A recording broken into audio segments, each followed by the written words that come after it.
Good morning friends, सुप्रभात, नमस्कार। आज हम ऑक्यूपेशनल सेफ्टी हेल्थ कोड के फैक्ट्री एक्ट के प्रोविजन के बारे में डिटेल से बात करेंगे और उसके साथ कुछ अदर भी इस कोड के स्पेसिफिक प्रोविजन का भी उल्लेख करेंगे। आज फैक्ट्री एक्ट बहुत पुराना कानून है, 1948 का कानून है। कारखाना में हजारों श्रमिक काम करते हैं। ये एक्ट अभी ऐसे सभी मैन्युफैक्चरिंग ऑर्गेनाइजेशन में लागू है जहां पावर के साथ 10 या 10 से अधिक वर्कर काम करते हैं और विदाउट पावर 20 वर्कर काम करते हैं। जो नया ओएसएच कोड में इसको 20 और 40 कर दिया गया है, 20 विथ पावर और 40 विदाउट पावर। तो फैक्ट्री एक्ट का प्रोविजन वर्कर के सेफ्टी, हेल्थ, वर्किंग कंडीशन के लिए काफ़ी आवश्यक है, क्योंकि फैक्ट्री में बहुत सारे काम होते हैं जिसमें हैजार्डस प्रोसेस का भी इन्वॉल्वमेंट होता है। हैजार्डस वेस्टेज भी निकलती है और मशीनों का साउंड भी होता है। तो इसके लिए एक रेगुलेशन की आवश्यकता है और इसी रेगुलेशन के सिलसिले में 1881 से ही कारखाना कानून बना था, फिर 1948 का फैक्ट्री एक्ट बना, फिर अभी ओएसएच कोड 2020 बना है। ये सभी स्थापना में लागू है जहां 10 वर्कर काम करते हैं और इसमें कॉन्ट्रैक्ट लेबर को ही समाहित किया गया है। कॉन्ट्रैक्ट लेबर में अब लाइसेंस में इसमें ओएसएच कोड में है कि 50 वर्कर होने पर ही कॉन्ट्रैक्टर को लाइसेंस लेना पड़ेगा और अगर उनका काम पूरा भारतवर्ष में है या कई स्टेट में है तो उनको 1 लाइसेंस से भी काम उनका चलेगा। एक ही साथ वो अपने सभी काम के लिए लाइसेंस ले सकते हैं। और इसमें कॉन्ट्रैक्ट लेबर में एक ऐसा प्रोविजन जोड़ा गया है कि permanent employee of contractor who are benefited by social security provision are not included as a contract labour. इसके बाद जो है ओएसएच कोड लागू होने के बाद उसके बिना रजिस्ट्रेशन के आप किसी व्यक्ति को हायर नहीं कर सकते हैं। हायरिंग के लिए आपको ओएसएच कोड में रजिस्ट्रेशन कंपलसरी है, 60 दिन के अंदर आपका रजिस्ट्रेशन कंपलसरी है। और ओएसएच कोड में इंटरस्टेट माइग्रेंट वर्कर को भी रखा गया है और इसमें 18,000 तक पाने वाले सुपरवाइजर को भी आईएसएमडब्ल्यू में रखा गया है। इसमें कॉन्ट्रैक्टर के भी लेबर हैं और जो एम्प्लॉयर लाता है उसके भी लेबर को रखा गया है। और इसमें फैक्ट्री एक्ट में एक जो एनुअल लीव विथ वेजेज है उसमें 240 दिन के जगह पर 180 दिन ही वर्कर अगर फैक्ट्री में काम करता है साल में तो उसको एनुअल लीव विथ वेजेज का प्रोविजन किया गया है। तो फैक्ट्री एक्ट वर्कर के लिए काफ़ी बेनिफिशियल है क्योंकि इसमें कई सारे ऐसे डे टू डे मतलब अरेंजमेंट हैं जो वर्कर के लिए हितकारी हैं। जैसे कि फैक्ट्री में जो है आपका कंजेशन नहीं होना चाहिए, मशीन में ऑयलिंग का है, वर्किंग आवर है, लीव विथ वेजेज है, सेफ्टी मेजर्स के बारे में अलग चैप्टर्स हैं, टेम्परेचर कितना फैक्ट्री का होना चाहिए और जो हाइजीन और हेल्थ पर भी ध्यान दिया गया है। क्लीनलीनेस का भी प्रोविजन है फैक्ट्री एक्ट में। Disposable of vast and affluence का भी है। Ventilation and temperature, artificial dehumidification, cooling in the room, over crowding should be avoided. एक मजदूर के लिए कितना स्पेस होना चाहिए ये भी डिसाइड किया गया है। एक मजदूर कितना वजन उठा सकता है ये भी डिसाइड किया गया है। Drinking water, latrine, urinal, spit room, spittoons वगैरह का प्रोविजन किया गया है। वर्कर सिक्योरिटी के लिए safety committee, safety officer, welfare officer, factory act को एकदम हॉलिस्टिक, एक जैसे कारखाने में काम करने में क्या क्या आवश्यकता है उसमें बहुत ही माइन्यूटली हर एक चीज को रखा गया है। और इसमें इवन की लाइटिंग कितनी होनी चाहिए, वर्कर काम कर रहा है तो किसको कितनी प्रकाश की आवश्यकता है, कूलिंग वाटर अगर 250 वर्कर है तो कूलिंग वाटर की आवश्यकता है, मशीन का फेंसिंग के लिए है कि पावर स्विच ऑफ है, कॉटन ऑपरेटिंग में महिला का जो कॉटन का काम है उसमें महिला के लिए कुछ रिस्ट्रिक्शन है। तो कई सारे जो है, और इसमें जो एक्सीडेंट होते हैं, इंसिडेंट होते हैं, इनको भी रोकने का है कभी सारा कि अनसेफ कंडीशन क्या है, अनसेफ एक्ट क्या है, speed of machine, operating machine eight unsafe speed, machine का स्पीड क्या होना चाहिए, मशीन का क्या अनसेफ स्पीड है, अनसेफ प्रोसीजर है, यूजिंग इक्विपमेंट प्रॉपरली, कैसे प्रॉपरली यूज करना है। और इसमें फैक्ट्री एक्ट में सबसे ज़्यादा है कि अगर सेफ्टी प्रोविज़न को सभी वर्कर्स को, एम्प्लॉय को सूचित कर दिया जाए, इन्फॉर्म कर दिया जाए और उनको अवेयर कर दिया जाए तो जो घटना है वो एक्सीडेंट में नहीं बदलेगी। वो एक्सीडेंट जो होता है, कहीं कहीं हैजार्डस एक्सीडेंट होता है। अभी दिल्ली में अनरजिस्टर्ड फैक्ट्री में एक छोटा सा रूम में कई सारे वर्कर थे और वहाँ बहुत बड़ा एक्सीडेंट हुआ था और इसके कारण कई वर्कर मारे गए थे। जबकि फैक्ट्री एक्ट में है कि आपको कितना स्पेस होना चाहिए, स्पेस में वेंटिलेशन वगैरह है, बैठने का सीटिंग अरेंजमेंट का है। तो इसमें है क्या, आपको जनरल सेफ्टी रूल को पालन करना है, आपको obey all warning sign, follow all safety provision, don't take shortcut, don't engage in horse play, use common sense.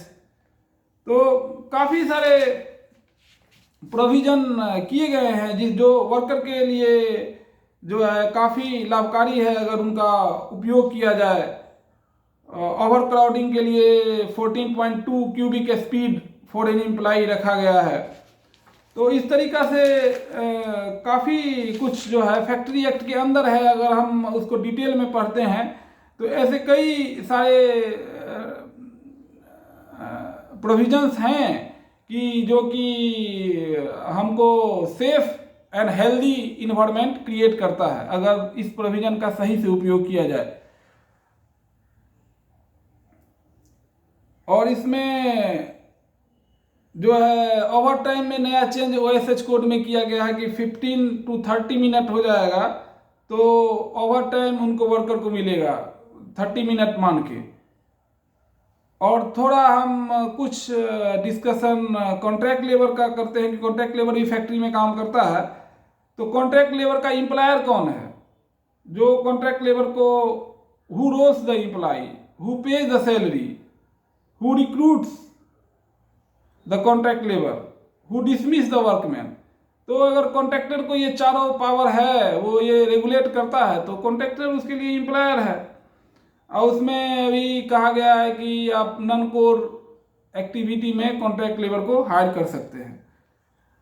तो इसके लिए ट्रस्ट बिल्डिंग एंड अवेयरनेस के लिए सेफ्टी कमेटी है, इसमें वर्कर का भी रिप्रेजेंटेटिव को रखा गया है। और अगर लेडी ज़्यादा है तो उसमें लेडी वेलफेयर ऑफिसर का भी प्रोविज़न है। वर्किंग आवर्स को रेगुलेट किया गया है। तो कई सारे मतलब चीज़ों को फैक्ट्री एक्ट में इनकॉर्पोरेट किया गया है और ये सब काफ़ी वर्कर के लिए लाभकारी है। और इसमें जो हमारा आईएलओ है, आईएलओ का भी मतलब योगदान है। आईएलओ का भी जो कमिटी ऑन ऑक्यूपेशनल हेल्थ 1950 है, उसमें भी है कि promotion and maintenance of the higher degree of physical, mental and social wellbeing of worker of all occupation. और हेल्दी कंडीशन रखना है और वर्कर को जो हैजार्डस रिस्क से उनका एडवर्स जो हेल्थ पर पड़ता है उससे उनको दूर रखना है।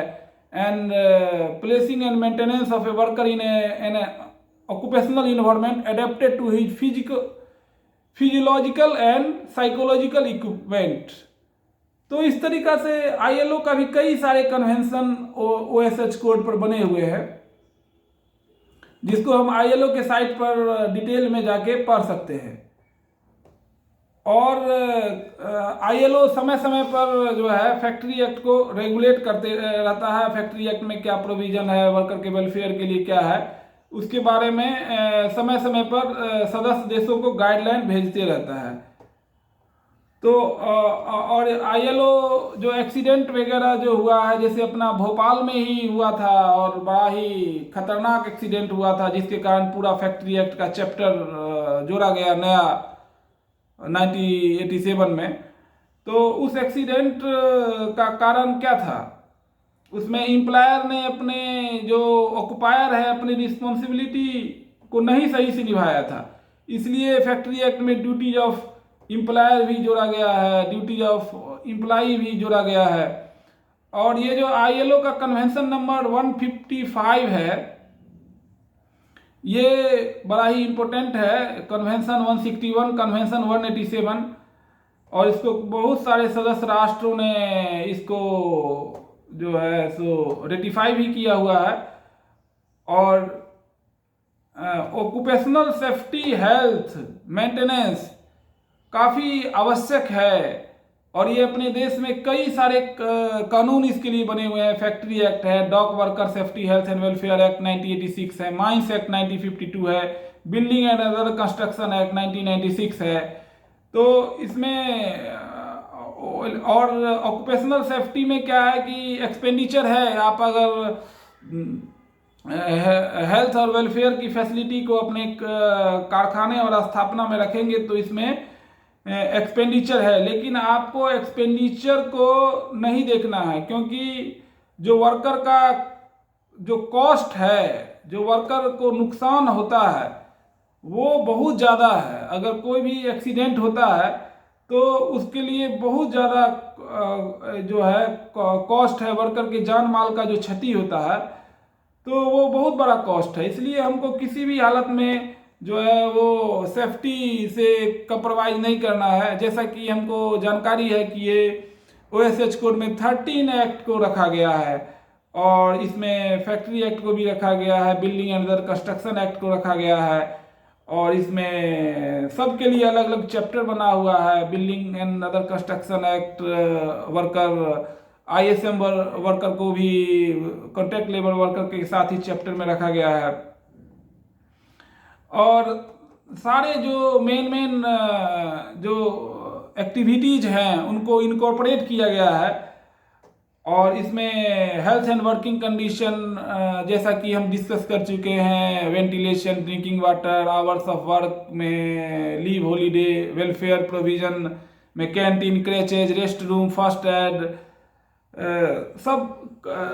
सब को जोड़ा गया है। और इसमें क्या है कि रजिस्ट्रेशन जो है अब वन कंट्री वन रजिस्ट्रेशन का प्रोविजन रखा गया है। लेकिन फैक्ट्री एक्ट में कुछ है कि फैक्ट्री एक्ट के लिए अलग से आपको लाइसेंस लेना पड़ेगा। सेंट्रल गवर्नमेंट ने मॉडल फैक्ट्री एक्ट बनाया है, अब स्टेट गवर्नमेंट उसमें रूल्स फ्रेम करेगी, तो उसमें क्या क्या वो नया चीज़ लेके आते हैं। लेकिन उनको जो रूल्स फ्रेम करना है वो रूल्स फ्रेम करना है इसके परिधि में ही, जो सेंट्रल गवर्नमेंट का मॉडल जो फैक्ट्री एक्ट है और OSH कोड है, उसी के परिधि में उनको जो है सो करना है। ये OSH कोड अप्रेंटिस पर लागू नहीं होता है, और इसमें जो है सेंट्रल गवर्नमेंट OSH कोड में जो सेंट्रल गवर्नमेंट के एस्टेब्लिशमेंट है, पब्लिक सेक्टर है, जहाँ सेंट्रल गवर्नमेंट का कंट्रोल है, उसमें सेंट्रल गवर्नमेंट है, और बाद बाकी के लिए स्टेट गवर्नमेंट जो है अप्रोप्रिएट गवर्नमेंट है।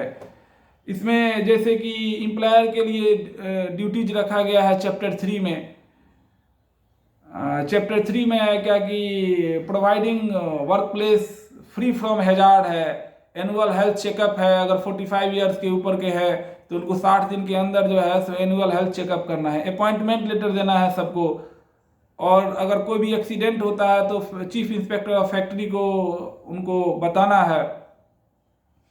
और एडिशनल ड्यूटी माइंस और डॉक के लिए है, क्योंकि माइंस और डॉक में एक भी वर्कर पर ये कोड लागू है। तो ये वेलफेयर फैसिलिटी का है, जो वेलफेयर फैसिलिटी पहले से जो था, क्रैचेज, फर्स्ट एड बॉक्स, कैंटीन, ये सब ओएसएच कोड में भी रखा गया है। जो फैक्ट्री एक्ट में था प्रोविजन, सेम प्रोविजन रखा गया है। इवन वीमेन एम्प्लॉय को अगर उनका कंसेंट है तो उनको आप 7 PM से लेके 6 AM तक काम करा सकते हैं, लेकिन एम्प्लॉयर को उनको फैसिलिटेट कराना होगा। आने जाने में कोई प्रॉब्लम है, उनको ट्रांसपोर्टेशन वगैरह की व्यवस्था करनी होगी। इसमें स्टेट गवर्नमेंट का रूल्स बनाने में और क्लैरिटी आएगी। और ये चैप्टर जो है चैप्टर 11 में जो है special provision for contract worker and inter state migrant worker के लिए किया गया है।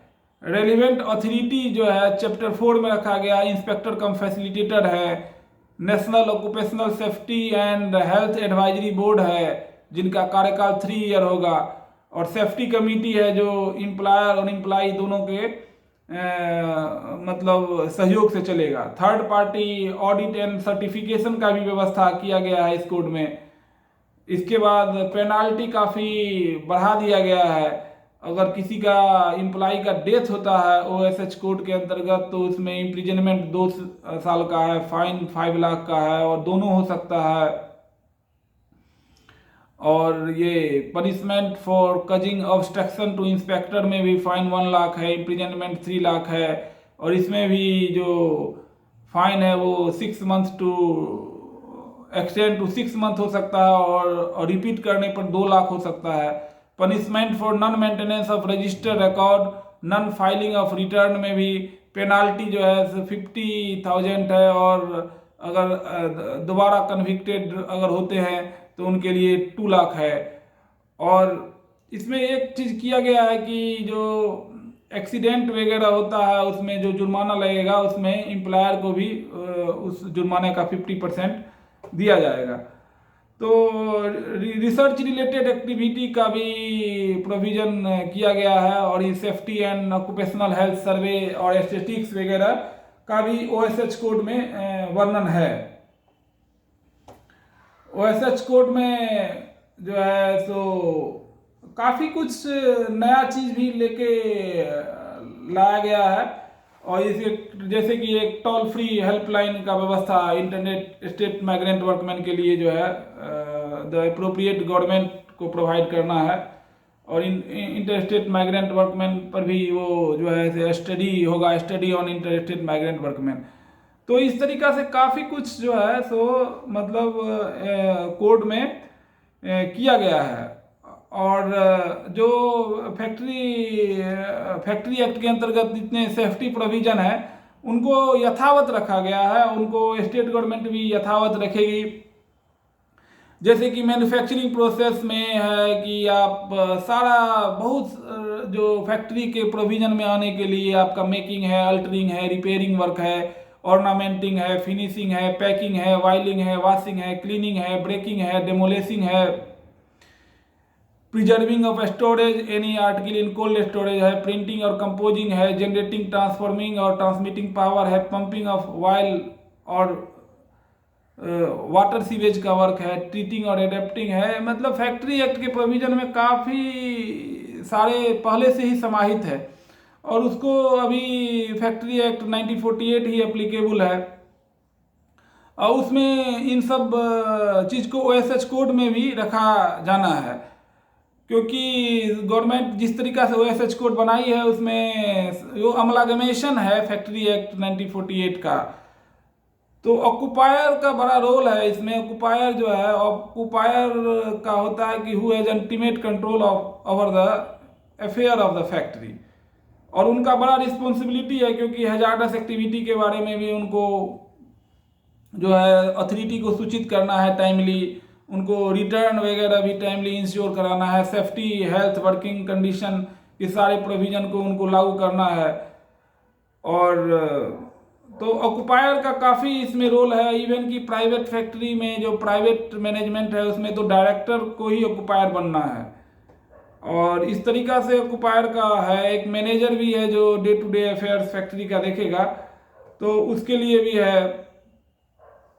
और जो फैक्ट्री एक्ट 1948 में क्लीनलीनेस है सेक्शन 11 में, वास्ट डिस्पोजल है सेक्शन 12 में, वेंटिलेशन है सेक्शन 18 में, डस्ट एंड फ्यूम्स है सेक्शन 14 में, ह्यूमिडिफिकेशन है सेक्शन 15 में, ओवर क्राउडिंग है सेक्शन 16 में, लाइटिंग है सेक्शन 17 में, ड्रिंकिंग वाटर है सेक्शन 18 में, लेट्रिन एंड यूरिनल है सेक्शन 19 में। तो काफ़ी सारे प्रोविजन पहले से ही है, और इसको भी अमलागमेशन का काम जो है ओएसएच कोड में, न्यू जो ओएसएच कोड है इसमें ये सारे प्रोविजन यथावत है। जैसे कि सेफ्टी रिलेटेड प्रोविजन भी फैक्ट्री एक्ट में पहले से ही इनकॉर्पोरेट है। Test of stability and safety of building है ये 39 में, सेक्शन 39 में। फेंसिंग मशीनरी है 21 में, वाइट एंड लिफ्ट है 28 में, लिफ्टिंग टैकल्स है 29 में, प्रेशर प्लांट है सेक्शन 31 में, फ्लोर स्टेयर एक्सेस है सेक्शन 32 में, ये पिट सम ओपनिंग है सेक्शन 33 में, प्रोटेक्शन ऑफ आई है सेक्शन 35 में, precaution in case of fire है ये 38 में। फिर हैजार्डस प्रोसेस के बारे में अभी जो 1948 का जो फैक्ट्री एक्ट है इसमें first schedule section 2CB of the act में हैजार्डस एक्टिविटी को रखा गया है। और हैजार्डस एक्टिविटी में जो एम्प्लॉयर का अलग से रोल है उसमें 41C है कि स्पेसिफिक रिस्पॉन्सिबिलिटी ऑफ एम्प्लॉयर है। Right of worker to warn about immediate danger, इसको नया ओएसएच कोड में भी रखा गया। अगर कोई डेंजर होता है तो वर्कर जो है इंस्पेक्टर कम फैसिलिटेटर को सूचित कर सकता है। वेलफेयर रिलेटेड प्रोविजन जो है फैक्ट्री एक्ट में पहले से ही है। वॉशिंग फैसिलिटी है 42 सेक्शन 42 में, सीटिंग फैसिलिटी है सेक्शन 44 में, फर्स्ट एड अप्लायंसेज है सेक्शन 45 में, कैंटीन है सेक्शन 46 में, shelter rest room lunch room है सेक्शन 47 में, क्रेचेज है सेक्शन 48 में, वेलफेयर ऑफिसर है सेक्शन 49 में। तो वर्किंग आवर रिलेटेड भी प्रोविजन है फैक्ट्री एक्ट में। वीकली आवर का सेक्शन 51 में है फैक्ट्री एक्ट 1948 में, वीकली हॉलीडे का सेक्शन 52 में है, डेली आवर सेक्शन 54 में है, इंटरवल फॉर रेस्ट सेक्शन 55 है, notice of period of work है सेक्शन 61 में है, 61 में है notice of period of work, register of adult worker section 62 में है। तो इस तरीका से सब कुछ को एकदम माइन्यूट प्रोविजन को रखा गया है कि डेंजरस ऑपरेशन को सेक्शन 86 में रखा गया है। और ओएसएच कोड में भी काफ़ी कुछ जो है वो ओएसएच कोड में भी काफ़ी जो है सब कुछ को इनकॉर्पोरेट किया गया है। ओएसएच कोड में डिफिनीशन वगैरह में क्लैरिटी दिया गया है। डिफिनीशन वगैरह को सारे एक्ट के जितने डिफिनीशन है सबको एक साथ हार्मोनाइज किया गया है, सबको एक साथ उनको एक साथ लाया गया है। पहले अलग अलग जो है तो डिफिनीशन था, उसको एक साथ जो है क्लबिंग किया गया है, और उसमें जो कोई कंफ्यूजन नहीं रहे इसका पूरा ध्यान रखा गया है। और इसमें कुछ डिफिनीशन मेन डिफिनीशन है उसका थोड़ा हम चर्चा कर लेंगे। जैसे कि इम्प्लाई का क्या मतलब है। इम्प्लाई का मतलब है कि employee means in relation to an establishment a person other than an apprentice. Apprentice को नहीं रखा गया है। Engaged under the apprentice act 1961 employed on wages by an establishment to do any skilled, semi-skilled, unskilled, manual, operational, supervisorial, managerial, administrative, technical, clerical, or any other work, whether the terms of employment be expressed or implied, and a person declared to be an employee by the appropriate government, but does not include any member of the armed forces of the union. तो ये जो imply का definition दिया गया है तो broad है, इसमें क्लैरिटी है पूरा। फिर एम्प्लॉयर का डिफिनीशन में है कि employer means a person who employ whether directly or through any person or on his behalf or on behalf of any person, one or more employee in his establishment, and where the establishment is carried on by any department or the central government or the state government, the authority is specified by the head of such department in this behalf, or where no authority is so specified, the head of the department, and in relation to an establishment carried on by a local authority, the chief executive of the authority, and includes in relation to the establishment which is a factory, the occupier of the factory, in relation to mine, the owner of the mine, agent or manager referred to in section 67. In relation to any other establishment, the person who or the authority which has ultimate control over the affairs of the establishment, and where said affairs are entrusted to a manager or managing director, such manager or managing director. Contractor को भी माना गया है employer के definition में. Legal representative of a deceased employee. फिर establishment का definition दिया गया है. फैक्ट्री का डिफिनीशन है कि फैक्ट्री के डिफिनीशन में वही पुराना ही फैक्ट्री एक्ट 1948 का ही है, केवल थ्रेशोल्ड को बदल दिया गया है, वर्कर के थ्रेशोल्ड को बदला गया है. तो फैमिली में ग्रैंड पेरेंट्स को शामिल किया गया है. फ्रेंड पहले केवल स्पाउस और चिल्ड्रन थे, अब ग्रैंड पेरेंट्स को और विडो डॉटर को, विडो सिस्टर को, डिपेंडिंग अपॉन सच वर्कर. तो ये डिपेंडेंट का परिभाषा को भी बढ़ाया गया है. और भी जो है फैक्ट्री में मेडिकल ऑफिसर भी हैं, जो medical officer appointed under sub section 1 of section 42. ये OSH कोड में जितने डिफिनीशन अभी दिया गया है उसके बारे में हम चर्चा कर रहे हैं ब्रीफ में. ऑक्युपायर के बारे में बताया गया है कि occupier of a factory means the person who has ultimate control over the affair of the factory, provided that in the case of a firm और other association of individual, any one of the individual partner और member thereof, in the case of company, any one of the director, except any independent director within the meaning of subsection 6 of section 149 of the Company Act 2013.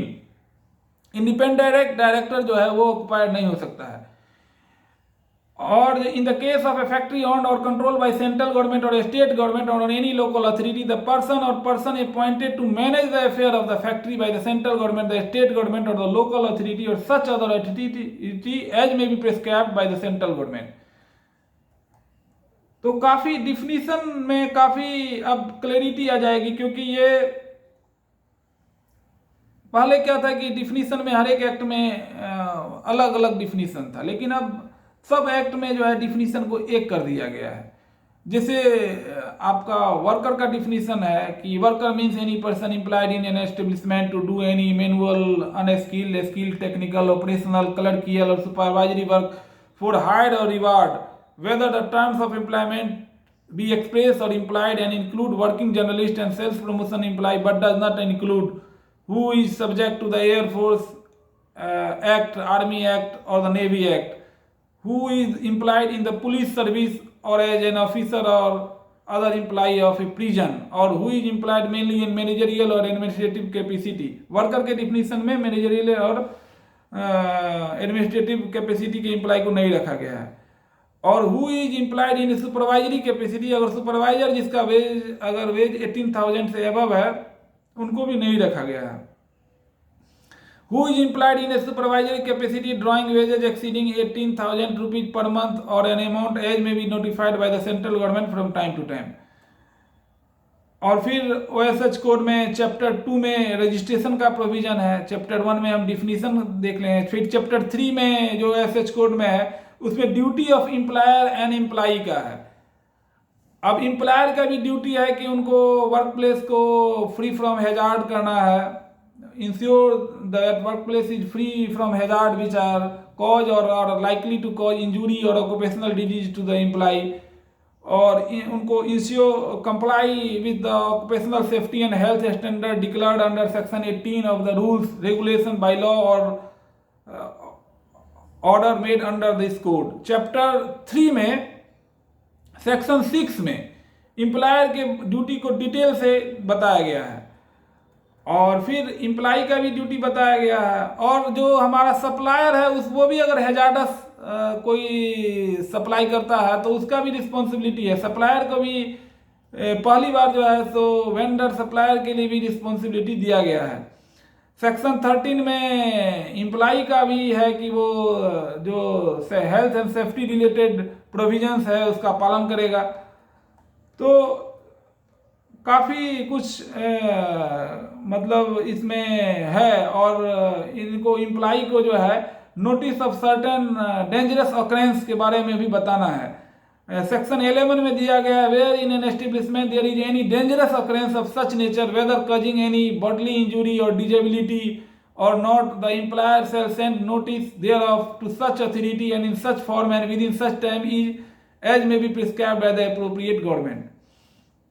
ये तो employer को भी देना है। और employee भी inspector को कम्युनिकेट कर सकता है, इंस्पेक्टर कम फैसिलिटेट को कोई भी अगर डेंजर इंसिडेंट होने का चांसेस है तो employer can communicate inspectors cum facilitator. जो chief inspector of factory act में है और कॉन्ट्रैक्ट लेबर के लिए सेंट्रल गवर्नमेंट में भी सीएलसी के अंतर्गत जितने असिस्टेंट लेबर कमिश्नर से लेकर डिप्टी चीफ लेबर कमिश्नर और labour enforcement officer inspector declare है। ऑक्यूपेशनल सेफ्टी एंड हेल्थ का डिटेल प्रोविजन चैप्टर 4 में दिया गया है। और जो चैप्टर 5 है उसमें health safety and working condition के बारे में है। चैप्टर 6 में वेलफेयर प्रोविजन है। चैप्टर 7 में hours of work and annual leave with wages है। इसमें पहले 240 दिन एनुअल लीव विथ वेजेज के लिए होता था पहले, लेकिन अब इसको 180 दिन कर दिया गया है। और वर्कर को जो है सो ये 48 आवर्स सप्ताह में काम करना है।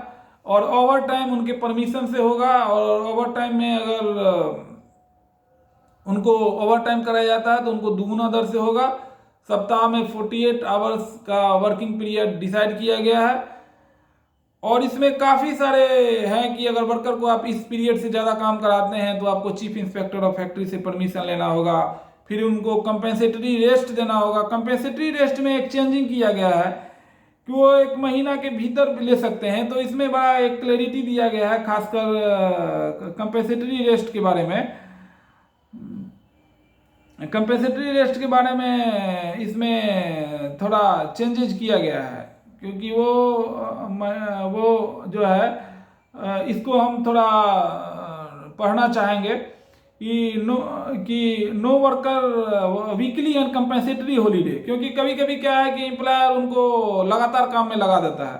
तो no worker shall be allowed to work in an establishment for more than 6 days in any 1 week provided that. इसमें मोटर ट्रांसपोर्ट के लिए कुछ एक्सेप्शन है। और इसके बाद है कि whereas a result of passing of an order और the making of a rule under the provision of this code exempting establishment और the worker therein from the provision of subsection 1 the worker is deprived of any of the weekly holiday the worker shall be allowed within the month in which the holiday were due और within the 2 months immediately following that month compensatory holiday और equal number of the holiday so deprived. तो उनको देना ही है, महीना 2 महीना के अंदर भी आपको कंपेंसेटरी देना है। और ओवर टाइम के लिए है कि सेक्शन 27 में है there shall be paid wages at the rate of twice the rate of wages in respect of overtime work where a worker works in an establishment और class of establishment for more than such hour of work in any day और any week और may be prescribed by the appropriate government and the period of overtime work shall be calculated on a daily basis or weekly basis, whichever is more favorable to such worker. Provided that a worker shall be required to work overtime by the employer subject to the consent of worker का सहमति होना चाहिए, consent of such worker. Provided that the appropriate government may prescribe the total number of hour of overtime. इसमें rules बनने पर और ज़्यादा clarity आएगी। ये स्टेट गवर्नमेंट का रूल्स बनेगा। उसमें चीफ इंस्पेक्टर फैक्ट्री से कितने घंटे काम कराने में आपको स्पेशल जब वर्क है स्पेशल प्रोविजन है उसमें आपको परमिशन की ज़रूरत होगी। तो इस तरीक़ा से जो OSH कोड है काफ़ी कम्प्रिहेंसिव है। इसमें चैप्टर 8 में maintenance of register record and return का है, चैप्टर 9 में inspector come facilitator and other authority का डिस्कस किया गया है। तो एक और चैप्टर वाइज जो है वो डिटेल दिया गया है। अगर जो चैप्टर आपका रेलिवेंट है आप उस चैप्टर पर कंसंट्रेट कर सकते हैं। जैसे चैप्टर 10 में जो है special provision relating to employment of women है। हर एक चैप्टर में जो पुराना एक्ट था उसको कॉर्पोरेट करने का प्रोविजन किया गया है। एक फैक्ट्री के लिए भी अलग से चैप्टर बनाया गया है। और जैसे कि ये चैप्टर 11 जो है वो इंटर स्टेट माइग्रेंट वर्कमैन के लिए स्पेशल प्रोविजन है, कॉन्ट्रैक्ट लेबर और इंटर स्टेट माइग्रेंट वर्कमैन के लिए। और चैप्टर इसके पार्ट 2 में जो है इंटर स्टेट माइग्रेंट वर्कमैन है, पार्ट 1 में कॉन्ट्रैक्ट लेबर है। Model factory bidi and cigar worker को भी पार्ट 5 में रखा गया है। तो हर एक रखा गया। और ये जो पार्ट 7 में फैक्ट्री को भी रखा गया, जो मॉडल स्टैंडिंग मॉडल जो फैक्ट्री एक्ट बनाया है सेंट्रल गवर्नमेंट ने, उसको भी पार्ट 7 में इसी चैप्टर में रखा गया है। और इस तरीका से जो